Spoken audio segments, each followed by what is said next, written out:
What do you get when you cross a carnivore-herbivore hybrid with a society that singles him out and treats him like trash? You get the most insane character in Beastars. Ever since he was first introduced in the story to where we currently are now, it's just been one huge non-stop roller coaster of what the fuck. But before I go any further, I want to put a spoiler warning for chapter 124 and on.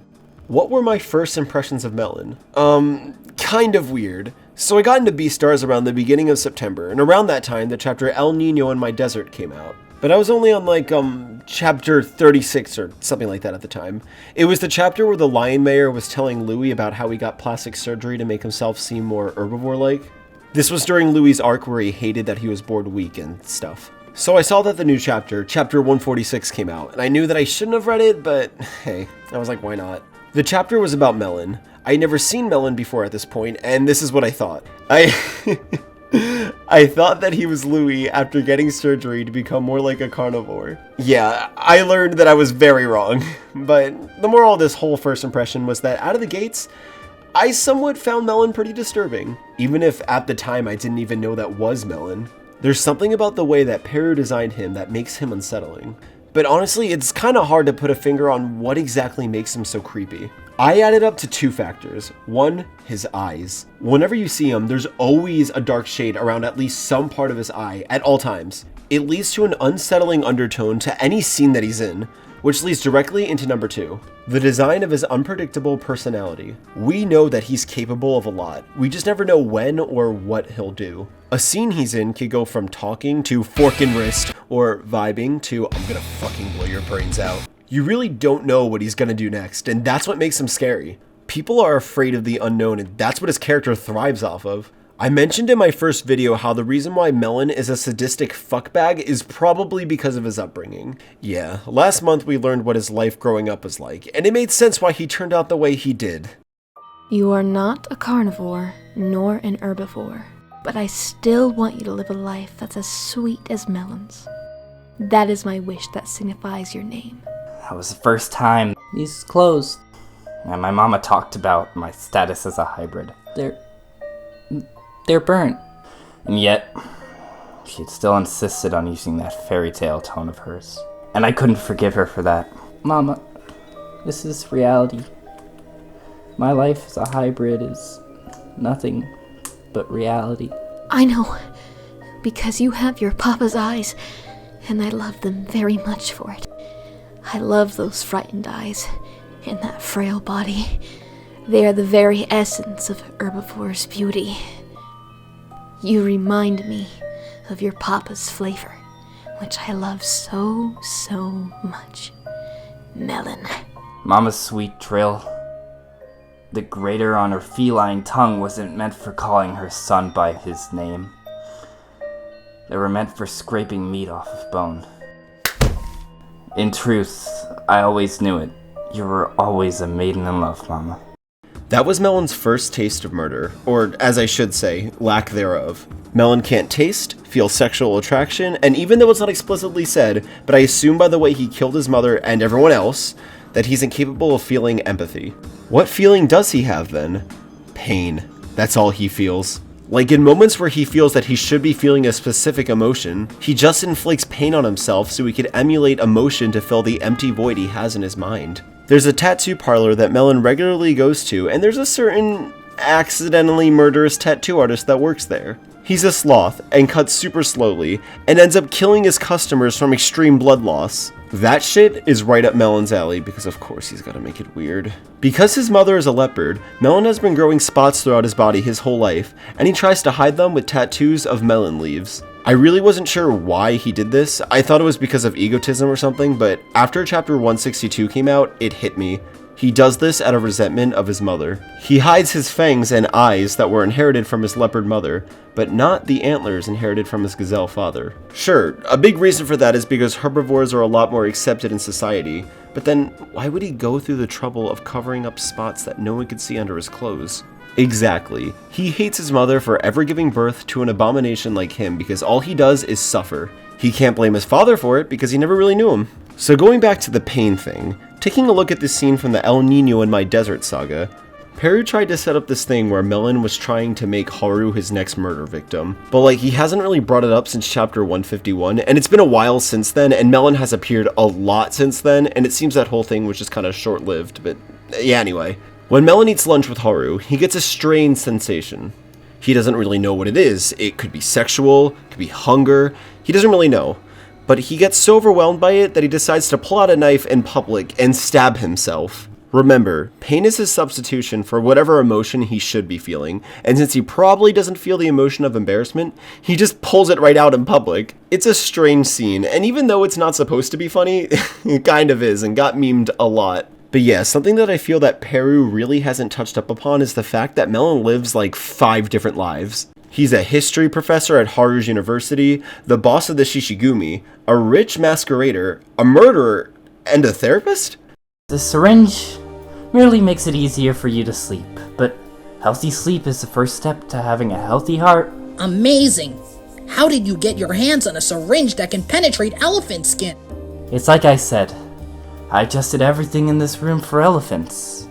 Just be calm and leave your body to me. And you can leave your body to me. Drop your syringe, get on your knees, and put your hands and horns on the floor. Are you one of my patients? Have you made a reservation? Because it seems that you've lost your wits. Cut the innocent act. I know who you are. Calm down. I'm here to save you. If you treasure your life in tusks, then step aside. That animal is no counselor. No. I don't believe you. Sensei is the only one who can save me. Oh, what a wonderful patient you are. Thank you for taking my side. A mere gazelle counselor doesn't deserve this much kindness. You've touched my heart. Don't move. Maybe that isn't the best way to describe it. I believe that this is what they call a shot through the heart. Just 1 bullet. 2 bullets are fatal for herbivores. Ugh! 1 bullet isn't good enough for my body. Too bad for you. I haven't any interest in eating herbivore flesh. What I have is something similar to predatory instincts. The urge to maim and kill. I just so happen to be half leopard, half gazelle. An old horse like you would never understand what it's like to live with a carnivore-herbivore mixed body. Don't move! My name is Melon, and don't you forget it. That was actually our very first introduction to Melon in the story. Right off the bat, I was like, nope, I don't trust this situation, and then we see the elephant skulls under the floorboards. As far as villain introductions go, I feel that this one nails at presenting what type of villain Melon is. First impressions mean a lot when it comes to establishing characters, and for introducing villains, it's especially important. Let's say you want to establish a shady crime boss villain. You want them off the bat to threaten the protagonist by holding someone in their ranks hostage and then blackmailing the heroes to do their dirty work. A villain very similar in demeanor to Melon is Hajime Nui from Kill la Kill. Their aesthetics are innocent looking, but on the inside they're actually fucking monsters. So let's examine this. Hajime shows up as this cute little girl in the middle of an arena, and you're like, oh, some little girl or something? So if you don't know Kill la Kill, basically there are these uniforms called Goku uniforms, and if you wear one, you get superhuman strength, and without one, you were just a normal human. Hajime was not wearing one, and Uzu was. Uzu tries to attack her, but she completely deflects it. This puts the audience in fear of how powerful she is, because they never saw a normal human being able to stand equally against a Goku uniform before. Then she completely destroys his uniform, and begins talking down to the cast in a very cryptic manner. And as she does this, her cute facade begins to go away because we know that she is capable of a lot. From this one introduction scene alone, we can already tell the type of villain Hajime will be. A facade-based powerhouse who is extremely sadistic in nature. Sound familiar? Well, let's take a look back on Melon's introduction scene. Innocent demeanor? Check. Unsettling transition? Check. A character who is seen as very powerful getting overpowered by the villain being introduced?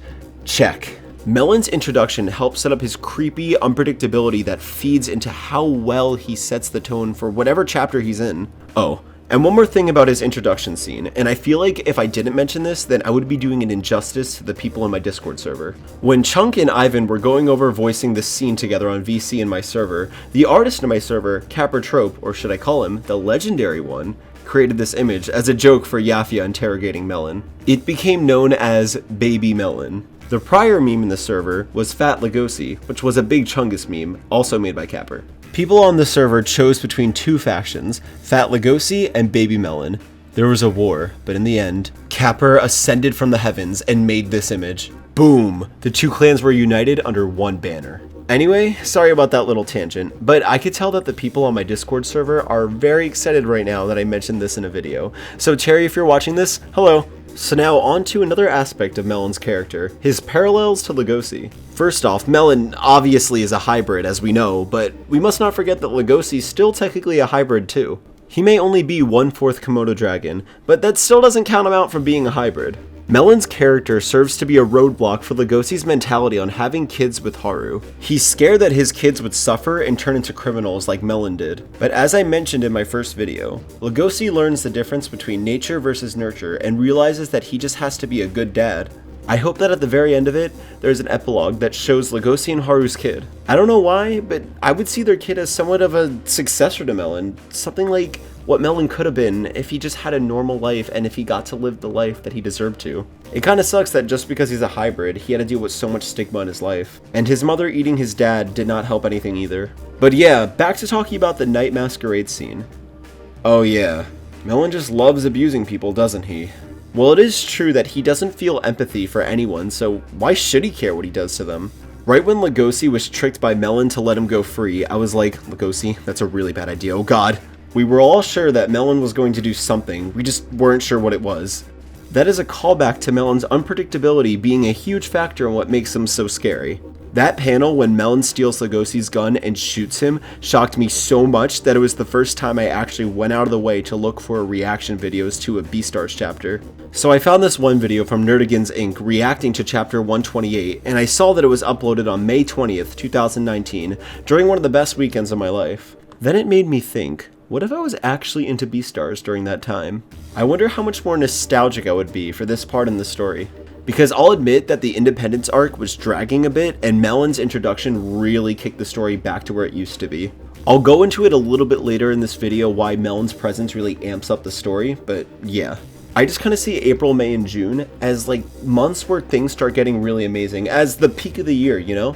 And Beastars with that chapter kind of showed that the series was getting great again. So even though I didn't even read this chapter until like October 2019, I still get nostalgia thinking about this chapter as if I did read it back in May. What I'm trying to get at here is that chapter 129 is one of my favorite chapters in the series just because of how shocking Melon is in that chapter. Speaking of Melon's abuse again, the Shishigumi!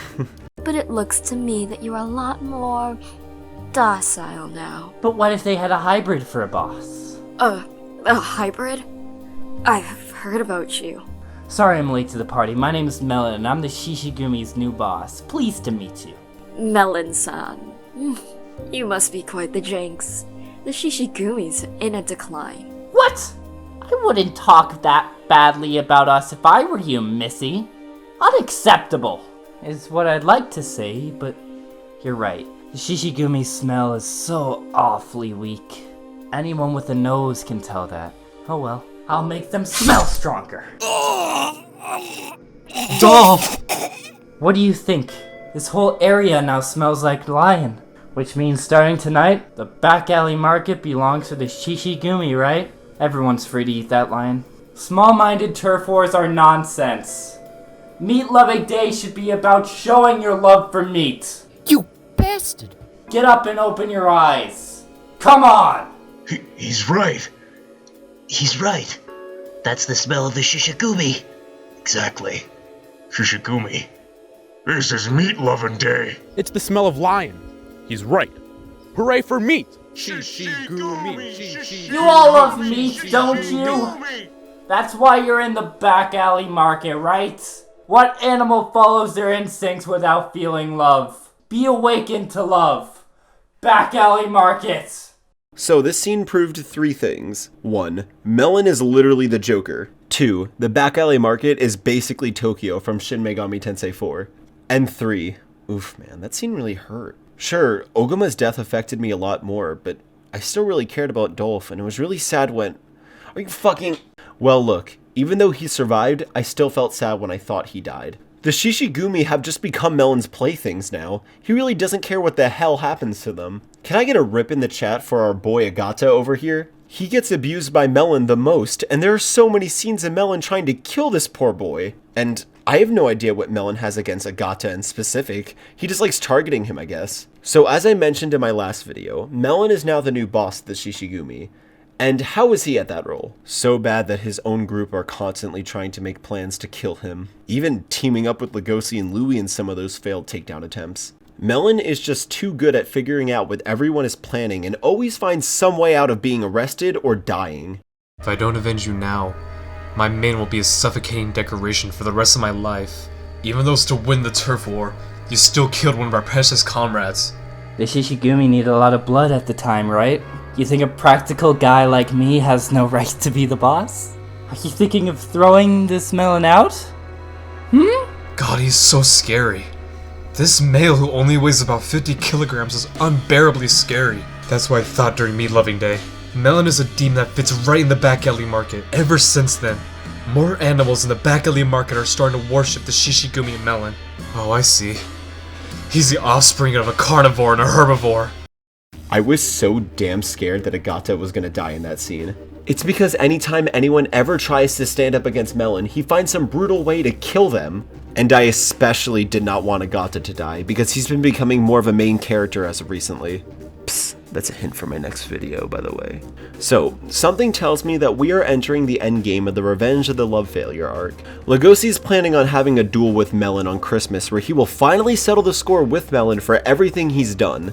Because remember, if Legoshi captures Melon, then his criminal record goes away. I have no idea what negative consequences will be awaiting Legoshi after this duel, like the last duel. But I wonder how the whole thing will turn out anyway. Riz plays by the rules, while Melon most certainly doesn't. What's to stop him from bringing a gun to the duel? Which he obviously will because he brings it everywhere. Something else I wonder is how Melon will even learn that this duel is happening. Legoshi never mentioned it to him, and why would Melon have any reason to come when he knows that it will just be a trap? There's some big foreshadowing with this fight too. I made a prediction in my Gosha video about how Gosha might join in on the fight with Melon, and Yafia did allude to it in chapter 164. Gosha refused, but remember, he'll get violent when someone threatens his grandson, so who knows? And if this fight does wrap up the series, what if Yafia joins in too? And then dies, and then Legoshi has to take up his spot as Beastar, and Louie can't because now he's the president of the Horns Conglomerate. Also, something that happened during the making of this video was the release of chapter 166. I mentioned earlier about how Melon targeting Haru was just a one-off thing that probably wasn't going to be mentioned again, but boy was I wrong. Haru made a promise with Melon that in a month, he can eat her. Yeah. And story-wise, let's see what's happening in a month. Oh look! It perfectly coincides with Legoshi's duel. That is now another huge stake that was thrown into the mix for this final battle. Legoshi is not only fighting for the legal right to marry Haru, now he's fighting to save her life. Who knows how this battle will go down? After Melon killed Dolph, the entirety of the back alley market began to worship Melon, and who knows if they'll try to do anything in this duel. Really, I'm gonna be honest, I don't want Melon to be arrested or killed. This is a callback to what I said before about Melon spicing up the series. He's such an entertaining character, and there's such a tense rush to every scene he's in, and I kinda don't want to say goodbye to him yet. I'm sure we'll get a bunch more iconic Melon moments in the upcoming climax of his arc, but for now, all that's left is to just sit back and see how it all unfolds. I want to say thank you to all the voice actors who helped me out in this video. This is the most amount of VAs I've had in a single video before, and I'm really glad I had so many people involved in it. Plus, I know from the last video how much you guys liked Chunk's performance and how you wanted to see more of it. And this entire video was composed by Connor Baumgardner. I appreciate his work so much and he's very talented. Please support him and check out his website. Anyway, for my next video, it's going to be on the Shishigumi. I'm going to be talking about each of the members such as Agata, Free, Dolph, etc. And also talk about how they went from no-faced goons to fully fleshed out characters. Also, I'm going to throw in a little plug for my Discord server, so if you wanted to learn more about that baby Melon fat Legoshi thing, then I implore you to join. And to cap off with March's videos, I might, and keyword might, but I probably will, be making a video on the Beastars dub when it comes out on March 13th. Don't expect the video to exactly come out on March 13th, maybe a little bit after that. I just want time to binge the whole dub and then yeah. I have a lot planned for April. the Shishigumi video, then there's a certain new anime from my favorite anime studio, Studio Trigger, called B&A, Brand New Animal. I'm not sure if it's going to be a full-on talking about the history of Trigger and Gainax shows, giving my thoughts on Gurren Lagann, Kill la Kill, etc., leaving up to me talking about B&A in the video, or if I'm just going to make a whole standalone video for B&A in general. We'll see. Anyway, I'll see you guys at the Shishigumi video.